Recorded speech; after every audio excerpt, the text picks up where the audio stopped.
ઓમ શ્રી ગણેશાય નમઃ. જય શ્રી કૃષ્ણ મિત્રો. નાગપંચમીની વાર્તા ખૂબ જ સરસ મજાની વાર્તા છે. જે કોઈ આ વાર્તા સાંભળે તે ક્યારેય ગરીબ નહીં રહે. ઓમ નમઃ શિવાય. હર હર મહાદેવ. નાગ દેવતાની જય. મિત્રો, આજનો વિડીયો ખૂબ જ અગત્યનો છે. નાગપાંચમની વાર્તા છે અને સાથે નાગ સપનામાં દેખાય તો એના વિશે ખૂબ સરસ મજાની માહિતી છે. બહુ સરસ મજાની માહિતી વિડીયો છે, તો અંત સુધી જરૂર જોજો. અને આ વિડીયો સારો લાગે તો મિત્રો એક લાઈક જરૂર કરજો, સબસ્ક્રાઈબ કરજો અને વિડીયો સારો લાગે તો શેર પણ જરૂર કરી દેજો, જેથી બીજાને પણ આ અગત્યની જાણકારી જાણવા મળે. ઓમ નમઃ શિવાય.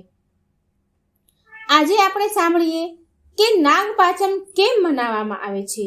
મિત્રો, વિશેષ રૂપથી શ્રાવણ માસની સુદ પક્ષ અને વદ પક્ષ એમ બંને પક્ષમાં નાગપાંચમનો તહેવાર મનાવાય છે.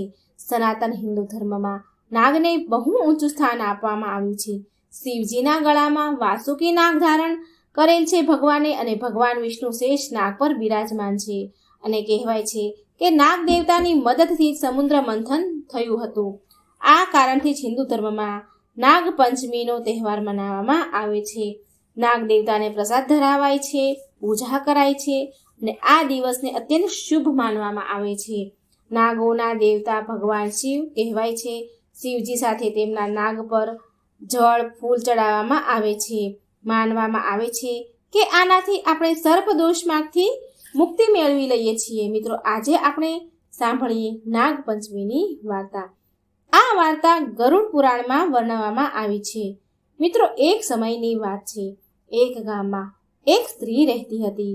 એક દૂધ વહેંચતી હતી. તેની એક પુત્રી પણ હતી, જે બહુ સંસ્કારી અને સીધી સાદી સરળ સ્વભાવની હતી.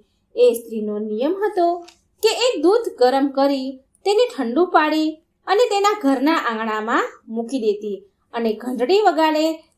અને કહેવાય છે કે ત્યાં આસપાસના જેટલા પણ સાપ રહેતા હતા એ બધા જ એક સ્ત્રીના ઘરે એના આંગણામાં દૂધ પીવા માટે આવતા હતા. તે સ્ત્રીએ તેની દીકરી એક હતી એને કહ્યું હતું કે આ બધા જ તારા સાપ છે, એ બધા જ તારા ભાઈઓ છે. જો હું ના રહું ને ક્યારે પણ મને કંઈ થઈ જાય તો તું તારા આ ભાઈઓને યાદ કરી લે છે. આમ સમય વીત્યો. થોડા સમય બાદ તેની દીકરીના લગ્ન થયા અને બહુ મોટા ખાનદાનમાં લગ્ન થયા. જે ગામમાં તેના લગ્ન થયા હતા તે ગામના સરપંચને 7 દીકરા હતા. તેના સૌથી નાના દીકરા સાથે તેના વિવાહ થઈ જાય છે. 7 ભાઈઓમાં આ સૌથી નાની હતી. નાની વહુ બધા કરતાં વધારે સંસ્કારી હતી, ડાહી હતી. અને બાકીની મોટી વહુઓ જેઠાણીઓ બહુ મેણા ટોણા આ નાની વહુને મારે કે તારું તો આ દુનિયામાં કોઈ નથી. એક માં હતી, એ પણ મરી ગઈ.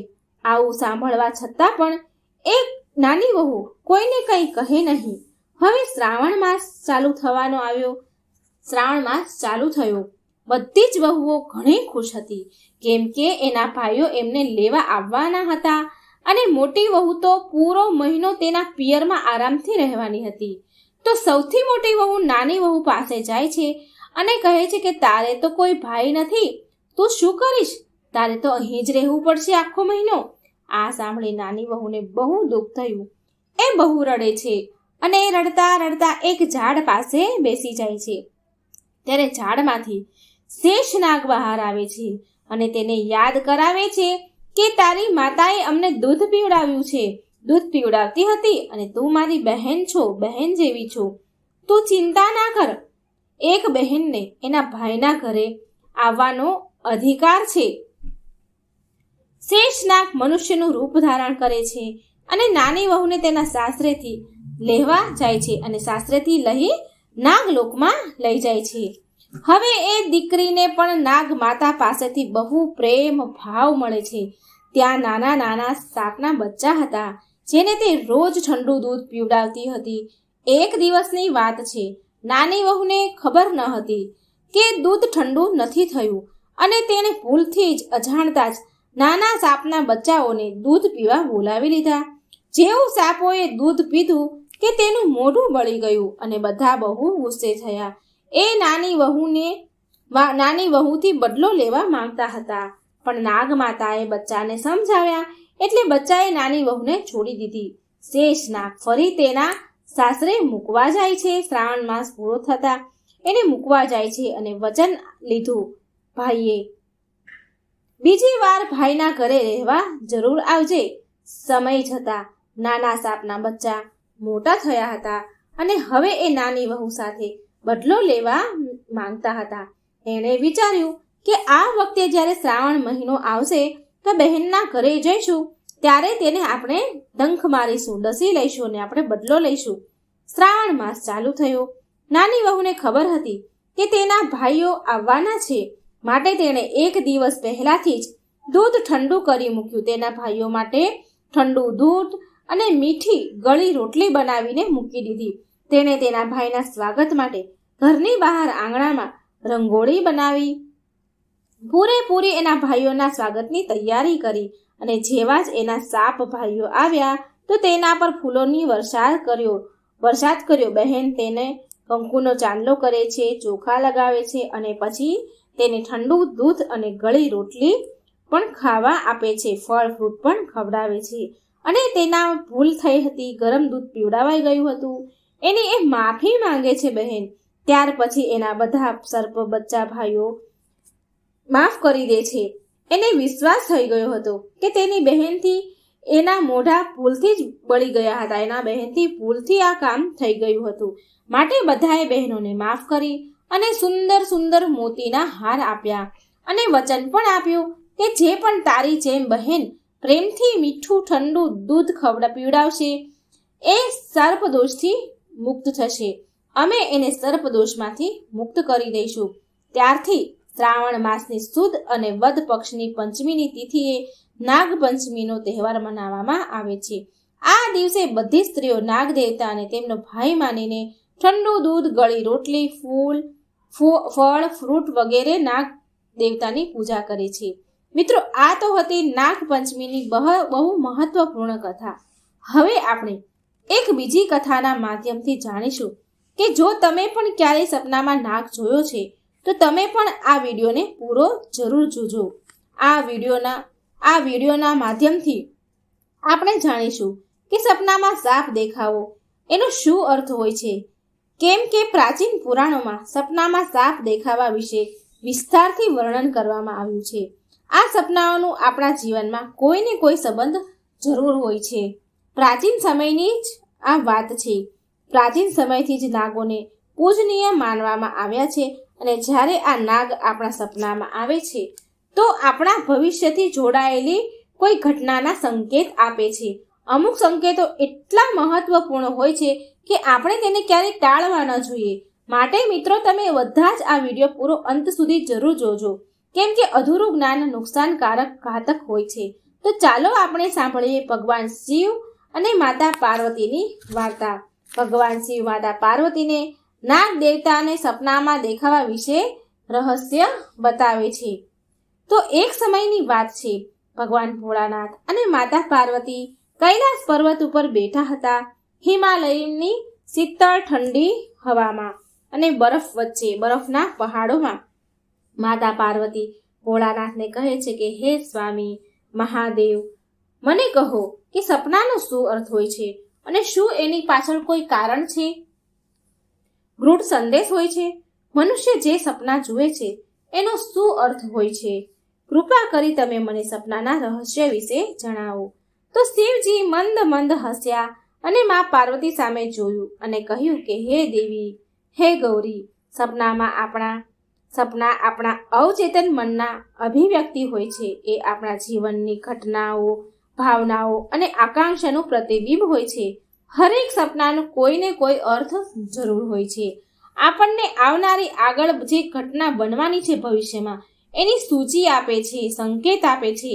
આ સાંભળી મા પાર્વતી બોલ્યા, હે સ્વામી, જો કોઈને સપનામાં સાપ દેખાય તો તેનો શું અર્થ હોય છે? મનુષ્યને સપનામાં સર્પ કેમ દેખાય છે? શું સપનામાં સાપ દેખાવાથી મનુષ્યને કોઈ સંકેત મળે છે? જો આવું કંઈ છે તો મને પ્રભુ વિસ્તારથી સમજાવો. તો ભોળાનાથ કહે છે, તો ભગવાન શિવ જવાબ આપે છે, હે પાર્વતી, તમે સાચું જ કહ્યું. કે સપનામાં કોઈ પણ મનુષ્યને સાપ દેખાય છે તો એ ભવિષ્યથી જોડાયેલી એક મહત્વપૂર્ણ સંકેત આપે છે. આ વાતને સમજાવતા પહેલા હું તમને દેવી એક પ્રાચીન કથા સંભળાવું છું.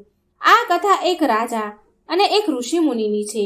આ કથાને સાંભળ્યા પછી તમને સમજાઈ જશે કે સપનામાં સાપ કેમ દેખાય છે. માટે આ કથા દેવી પાર્વતી તમે પૂરી સાંભળજો. જે પણ આ કથા ધ્યાનથી સાંભળશે તેને તેના સપનાનું શુભ ફળ મળે છે, એની દરિદ્રતા દૂર થઈ જાય છે અને એના ઉપર આવનારા સંકટ પણ ટળી જાય છે. હવે દેવી પાર્વતી કહે છે કે હે સ્વામી, હું આ કથાને ધ્યાનથી પૂરી જરૂર સાંભળીશ. કૃપા કરી મને કથા સંભળાવો. પછી મહાદેવ કથા સંભળાવે છે. પ્રભુ કહે છે કે હે દેવી પાર્વતી, પ્રાચીન સમયમાં એક મહાન રાજા થયા હતા. તેનું નામ હતું દેવદત્ત. એ રાજા તેના પરાક્રમ અને શૌર્યથી પ્રસિદ્ધ હતા અને ધર્મપરાયણ, ન્યાયપ્રિય શાસક રાજા પણ હતા. તેનું રાજ્ય બહુ વિશાળ અને સમૃદ્ધ હતું. તેની પ્રજા એનાથી બહુ પ્રેમ કરતી હતી અને સન્માન આપતી હતી. પ્રજાપ્રિય રાજા હતા. રાજાનું આચરણ નિષ્પક્ષ, સહૃદય અને કરુણામય હતું. એ એમની પ્રજાની સમસ્યાને ધ્યાનથી સાંભળતા હતા અને એ સમસ્યાનું સમાધાન કરતા હતા અને નિયમિત રૂપથી ધાર્મિક અનુષ્ઠાન કરતા અને એ મારો પરમ ભક્ત હતો દેવદત્ત. રાજા દેવદત્તની રાણીનું નામ હતું સુભદ્રા. સુભદ્રા અત્યંત સૌમ્ય, બુદ્ધિમાન અને રાજાની બધી જ સ્થિતિમાં સાથ આપવા વાળી હતી. રાજા અને રાણીનું કોઈ સંતાન ન હતા, જેનાથી એ રાજા ઘણીવાર હેરાન દુઃખી રહેતા હતા. એ રાજાએ એક દિવસ બહુ વિચિત્ર સપનું જોયું. એણે એકવાર જોયું કે એક મરેલો સાપ એના પગ પાસે પડ્યો છે. રાજા આ સપનાને જોઈને બહુ ડરી ગયા. અચાનકથી એમની આંખો ખુલી ગઈ. જાગ્યા પછી એ સપના રાણી સુભદ્રાને કહે છે, જઈને બતાવ્યું. એને જે આ ડરાવનું સપનું આવ્યું એ એની પત્ની રાણીને જઈને કહે છે. રાજા દેવદત્ત ચિંતામાં હતા અને ચિંતાથી વ્યાકુળ થઈને તેણે રાણીને સુભદ્રાને પૂછ્યું કે હે પ્રિય, મેં સપનામાં એક મરેલો સાપ જોયો છે. આનો શું અર્થ હોઈ શકે? હવે રાણી સુભદ્રાએ શાંત પાડતા કહ્યું કે સ્વામી, સપનું હંમેશા કંઈક ને કંઈક સંદેશ જરૂર આપે છે, કંઈક સંકેત આપે છે, પરંતુ સપનાનું રહસ્ય જાણવા માટે આપણે કોઈ વિદ્વાન પાસે જવું જોઈએ. પછી દેવદત્ત રાજા તેના મંત્રીઓને બોલાવે છે અને એમને કહે છે કે મંત્રીઓ, આજે મેં બહુ વિચિત્ર સપનું જોયું. મેં સપનામાં આજે એક મરેલો સાપ જોયો જે મારા પગ પાસે પડેલો હતો. તો આ સપનાનો શું અર્થ હોય, શું કારણ હોઈ શકે? એની જાણ કરાવો. પછી બધા મંત્રીગણ જાય છે એના નગરમાં નિવાસ કરતા ઋષિ મુનિઓ વિદ્વાનોને પૂછે છે, પણ કોઈ પણ આનો અર્થ, આનું કારણ બતાવી શકતા નથી. અને પછી એ પાછા આવી જાય છે મહેલમાં. મંત્રીઓ અને રાજાને કહે છે. મંત્રીઓ રાજાને કહેવા લાગે કે મહારાજ, આપણા નગરમાં એવું કોઈ પણ નથી કે જે તમારા સપનાનું કારણ સમજાવી શકે. પછી એક મંત્રી મહારાજ પાસે આવ્યા અને કહે છે કે હે મહારાજ, આપણા રાજ્યની પાસે એક જંગલમાં એક મુનિ, આસ્તિક મુનિ નિવાસ કરે છે, જેણે સર્પનાશક યજ્ઞથી સમસ્ત નાગોની રક્ષા કરી હતી. માટે એ ઋષિ મુનિને નાગોના રક્ષક માનવામાં આવ્યા છે. આપણે એ મુનિ પાસે જવું જોઈએ. એ ઋષિ મુનિ પાસે જરૂર તમારા સપનાનું અર્થ, કારણ એ સમજાવી શકશે. પછી મહારાજ દેવદત્ત આસ્તિક મુનિના આશ્રમ પર જવાનો નિર્ણય લીધો. પછી મહારાજ એના સિપાહીઓ સાથે રથમાં બેસીને આસ્તિક મુનિના આશ્રમ જાય છે. ત્યારે આસ્તિક મુનિ મહારાજનું સ્વાગત કરે છે અને કહે છે કે હે રાજા, આવો, તમારું સ્વાગત છે. કહો, શું સમસ્યા છે તમારી? કયા કારણથી તમારું મારા આશ્રમમાં આગમન થયું? તો મહારાજ બોલ્યા કે હે મુનિવર, હું તમારી પાસે સહાયતા માંગવા માટે આવ્યો છું. મેં નાગોનું એક વિચિત્ર સપનું જોયું છે અને એનો અર્થ, એનું કારણ શું છે એ જાણવા તમારી પાસે આવ્યો છું. એટલે આસ્તિક મુનિ બોલ્યા, હે રાજન, તમે સાપ વિશે જે પણ સપનું જોયું છે તેને નિસંકોચ થઈને મને કહો. સપનામાં સાપ દેખાવાથી આનો કોઈને કોઈ અર્થ જરૂર હોય છે.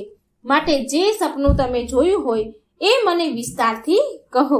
મહારાજ દેવદત્ત આસ્તિક મુનિને કહે છે કે હે મુનિવર, કાલે રાત્રે મેં એક વિચિત્ર સપનું જોયું. મેં એક મરેલો સાપ મારા પગ પાસે પડેલો હતો એવું જોયું. કૃપા કરી મને આ સપના પાછળનું કારણ કહો. એટલે આસ્તિક મુનિ બોલ્યા. ધ્યાનથી રાજાની વાત સાંભળી અને કહે છે કે હે રાજન, જો સપનામાં તમને મરેલો સાપ દેખાય છે તો આનો મતલબ છે કે તમારા જીવનમાં બાધાઓ, મુશ્કેલીઓ, સંકટો ટળવાના છે, જલ્દી દૂર થઈ જશે. આ એક શુભ સંકેત છે, માટે તમે ચિંતા મુક્ત થઈને ઘરે જાઓ.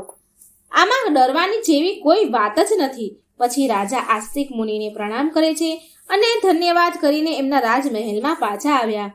આ સપનાના ફળ સ્વરૂપ થોડા દિવસ પછી રાજા દેવદત્તના રાજ્યમાં દુશ્મનો દ્વારા ઊભી કરવામાં આવેલી બધી જ સમસ્યા અને સંકટો દૂર થયા. રાજા આ સંકેતથી બહુ ખુશ હતા.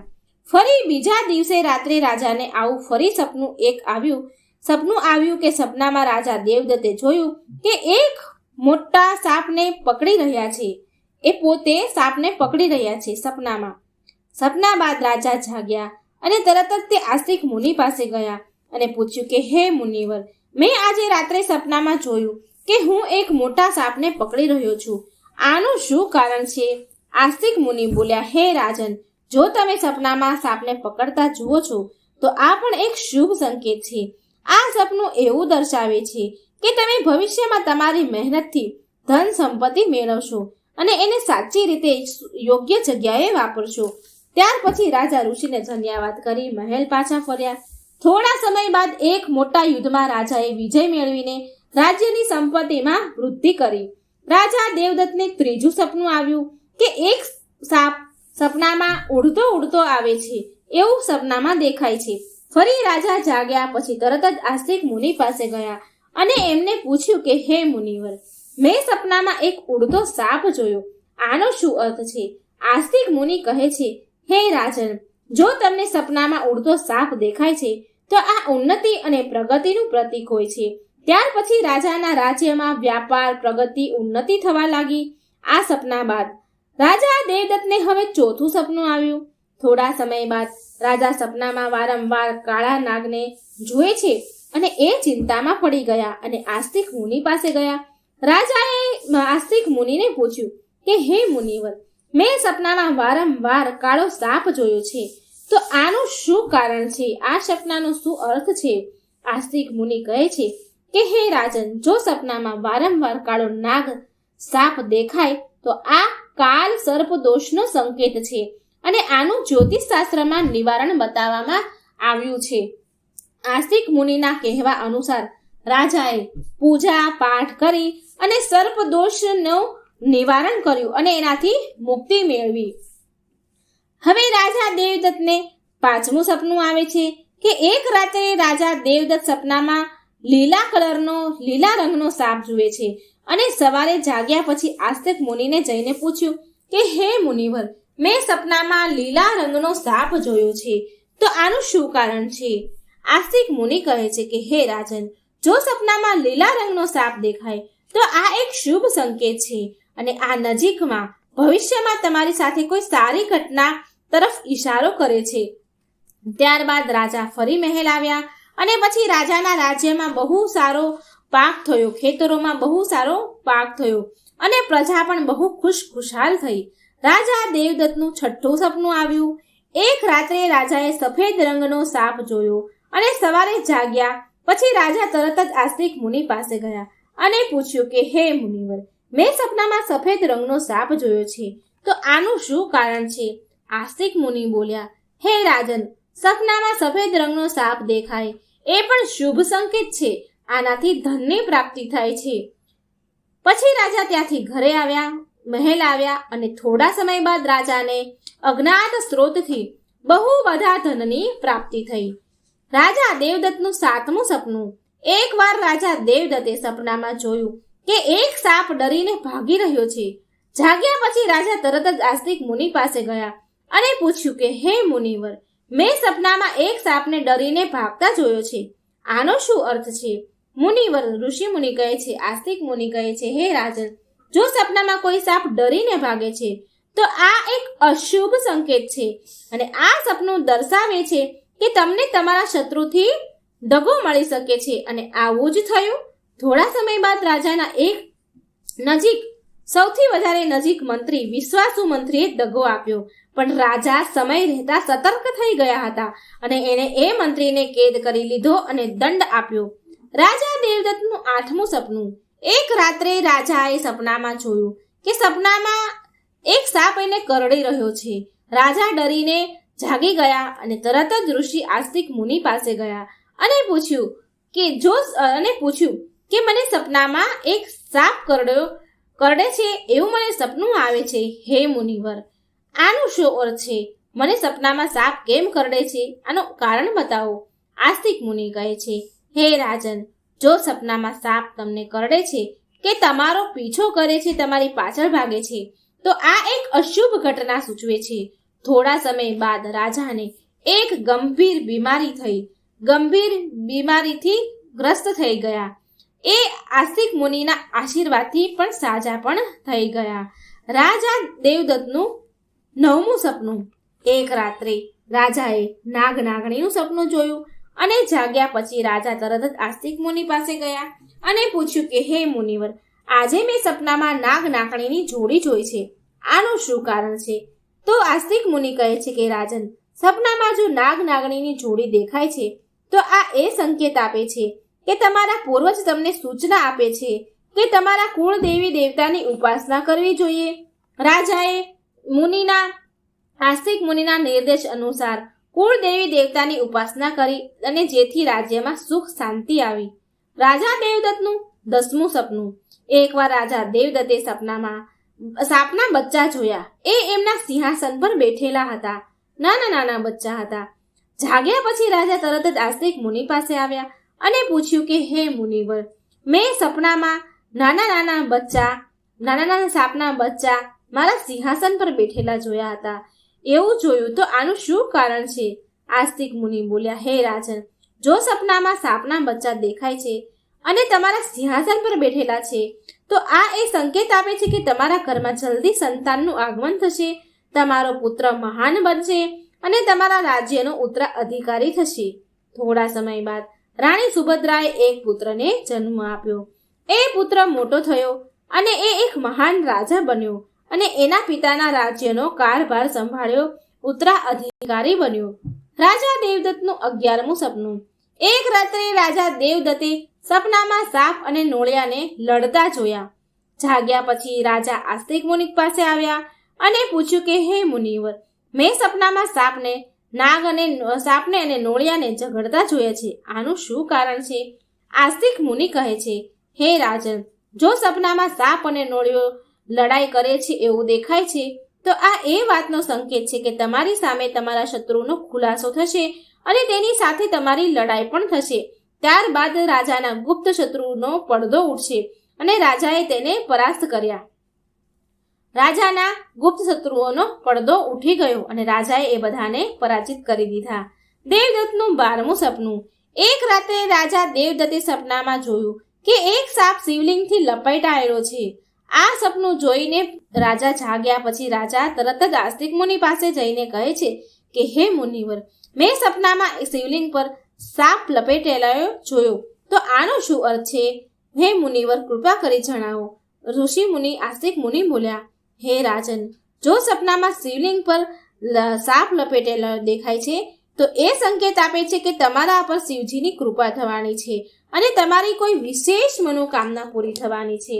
પછી રાજાએ ભગવાન શિવની આરાધના કરી અને તેમની મનોકામના પૂરી થઈ ગઈ. રાજા દેવદત્તનું 13મું સપનું. રાજાને એક રાત્રે ભયંકર સપનું આવ્યું કે એક કાળો સાપ એની છાતી ઉપર આવીને બેઠો છે. આ જોઈ રાજા બહુ ડરી ગયા અને તરત જ આસ્તિક મુનિ પાસે આવ્યા અને કહ્યું કે હે મુનિવર, મેં એક ભયંકર સપનું જોયું છે કે એક કાળો સાપ મારી છાતી ઉપર આવીને બેઠો છે, આનું શું કારણ છે? મુનિવર આસ્તિક મુનિ થોડા ગંભીર અવાજે બોલ્યા, હે રાજન, આ સપનું તમારી માટે એક ગંભીર ચેતવણી છે. આનો અર્થ છે કે તમારું મૃત્યુ નજીક છે, માટે તરત જ ભગવાન શિવના શરણમાં તમારે જવું જોઈએ અને એની આરાધના કરવી જોઈએ. શિવજીથી તમને આ સંકેતથી બચાવી શકે છે. રાજા દેવદત્ત ડરી ગયા અને તરત જ ભગવાન શિવને શરણમાં આરાધના કરવા લાગ્યા. એમણે કઠોર તપસ્યા કરી ભગવાન શિવને પ્રસન્ન કર્યા. અને એના માટે ઘણા યજ્ઞો અને તપસ્યા કરી. ભગવાન શિવ રાજી થયા અને એમને ભગવાન શિવ રાજા દેવદત્તની તપસ્યાથી પ્રસન્ન થયા અને તે પ્રગટ થયા અને બોલ્યા. શિવજી કહે છે, હે રાજન, હું તારી ભક્તિ અને તપસ્યાથી પ્રસન્ન થયો છું. તે તારા મૃત્યુના ભયથી નહીં પણ સાચા મનથી મારી આરાધના કરી છે. માટે હું તને આશીર્વાદ આપું છું કે તારી આયુષ્ય લાંબી થશે, તું સ્વસ્થ અને સુખી જીવન જીવીશ. રાજા દેવદત્તે શ્રદ્ધાપૂર્વક કહ્યું કે હે મહાદેવ, તમારી કૃપાથી મારી આયુ લાંબી થઈ ગઈ. હું તમારા આશીર્વાદ માટે ખૂબ આભારી છું. હું સદાય તમારી આરાધના કરતો રહીશ. ભગવાન શિવે રાજાને આશીર્વાદ આપ્યા અને તેના મૃત્યુનું સંકટ ટળી ગયું. રાજા દેવદત્તે લાંબા સમય સુધી સુખ શાંતિથી રાજ્ય પર શાસન કર્યું. કથા સાંભળ્યા પછી દેવી પાર્વતીએ કહ્યું કે હે સ્વામી, આ કથા અત્યંત શિક્ષા પ્રદાન કરનારી હતી. હવે મને સમજાઈ ગયું કે સપનાનું શું મહત્વ છે અને એ આપણા જીવનમાં કેવી રીતે પ્રભાવિત કરે છે. ત્યારે ભોળાનાથ હસીને કહે છે કે પાર્વતી, સપના એ આપણા અવચેતન મનના ઊંડાણથી જોડાયેલ છે અને આપણને મહત્વપૂર્ણ સંદેશ આપે છે અને આપણે એનાથી શીખવાની અને સમજવાની કોશિશ કરવી જોઈએ. હે પાર્વતી, રાજા દેવદત્તના સપનાએ સિદ્ધ કરી દીધું કે હરેક સપના પાછળ એક સંદેશ, એક સંકેત જરૂર લઈને આવે છે. સપનું જો સપનામાં મરેલો સાપ આવે છે તો એ જીવનની બાધા અને સંકટોને સમાપ્ત થવાનો સંકેત આપે છે. આ શુભ સંકેત છે. હવે કઠણાઈઓ દૂર થવાની છે અને સુખદ સમય આવવાનો છે. જો સપનામાં કોઈ સાપને પકડે છે, આ સપનું આવે છે, તો એ દર્શાવે છે કે વ્યક્તિ એની મહેનતથી ધન સંપત્તિ મેળવશે અને એને સાચી રીતે યોગ્ય જગ્યા પર વાપરશે. આ સફળતા અને સમૃદ્ધિનું પ્રતીક છે. જો સપનામાં ઉડતો સાપ દેખાય છે તો આ સપનું ઉન્નતિ અને પ્રગતિનું પ્રતીક છે. આનો અર્થ છે કે વ્યક્તિના જીવનમાં વિકાસ, પ્રગતિ, ઉન્નતિ થવાની છે. જો સપનામાં કાળો સાપ દેખાય છે તો આ સર્પદોષનો સંકેત છે. આ અશુભ કહેવાય છે પણ આનું નિવારણ થઈ શકે છે, જેનાથી વ્યક્તિને રાહત મળી શકે છે. જો સપનામાં લીલા રંગનો સાપ દેખાય છે તો આ શુભ સંકેત છે અને ભવિષ્યમાં સારી ઘટનાનો આભાસ કરાવે છે. આ સુખ અને સમૃદ્ધિનું પ્રતીક છે. જો સપનામાં સફેદ રંગનો સાપ દેખાય છે તો આ ધનની પ્રાપ્તિનો સંકેત છે. આ સપનું આર્થિક સમૃદ્ધિ અને સફળતા તરફ ઇશારો કરે છે. જો સપનામાં કોઈ સાપ ડરીને દૂર ભાગી રહ્યો છે તો આ અશુભ સંકેત છે. એ દર્શાવે છે કે શત્રુથી દગો મળી શકે છે અને સાવધાન રહેવાનું કહે છે. જો સપનામાં કોઈ મનુષ્યને સાપ કરડે તો આ કોઈ અશુભ ઘટનાથી સૂચિત કરે છે આપણને, જે વ્યક્તિના સ્વાસ્થ્ય અને સુરક્ષાને ખતરો બની શકે છે. જો સપનામાં નાગ નાગણીની જોડી દેખાય છે તો આ એ સંકેત આપે છે કે આપણા પૂર્વજો તરફથી સૂચના મળી રહી છે કે કુળ દેવી દેવતાની ઉપાસના કરવી જોઈએ, જેનાથી કુળમાં સુખ શાંતિ મળી રહે. જો સપનામાં કોઈ સાપ સિંહાસન પર બેઠેલો દેખાય છે તો આ સપનું આવનારી સંતાનનો સંકેત આપે છે, જે મહાન બનશે અને રાજ કરશે. આ શુભ અને ઉત્સાહભર્યા સમાચાર છે. અને જો સપનામાં સાપ અને નોળિયાનો ઝઘડો થતો દેખાય છે તો આ ગુપ્ત શત્રુના ખુલાસા અને એના સંઘર્ષનો સંકેત છે. વ્યક્તિને સતર્ક રહેવું જોઈએ, તેને શત્રુનો સામનો કરવા માટે તૈયાર રહેવું જોઈએ. જો સપનામાં કોઈ સાપ શિવલિંગને લપેટેલાયેલો દેખાય છે તો આ ભગવાન શિવની કૃપા અને કોઈ વિશેષ મનોકામના પૂરી થવાનો સંકેત આપે છે. આ અત્યંત શુભ સપનું છે. જો કોઈ મનુષ્યને કાળા રંગનો સાપ મનુષ્યની છાતી પર બેઠેલો દેખાય તો આ મૃત્યુ નજીક છે અને ગંભીર ઘટનાનો સંકેત આપે છે. આવા વ્યક્તિને ભગવાનના શરણમાં જવું જોઈએ, ભગવાનના આશીર્વાદ મેળવવા જોઈએ. આ પ્રકારે ભગવાન શિવે દેવી પાર્વતીને બધા જ સપનાના રહસ્ય વિશે સમજાવ્યું. તો મિત્રો, તમને અમારા દ્વારા સંભળાવવામાં આવેલી આ નાગપંચમીની કથા કેવી લાગી એ કમેન્ટ બોક્સમાં જરૂર લખજો. અને વિડીયો સારો લાગે તો લાઈક શેર જરૂર કરજો, જેથી બીજાને પણ આ જાણકારી મળી રહે. કમેન્ટ બોક્સમાં ભગવાનનું નામ જરૂર લખજો અને કેવો છે વિડીયો, વાર્તા કેવી લાગી એ પણ જરૂર લખજો. જય શ્રી કૃષ્ણ. રાધે રાધે. Thank you.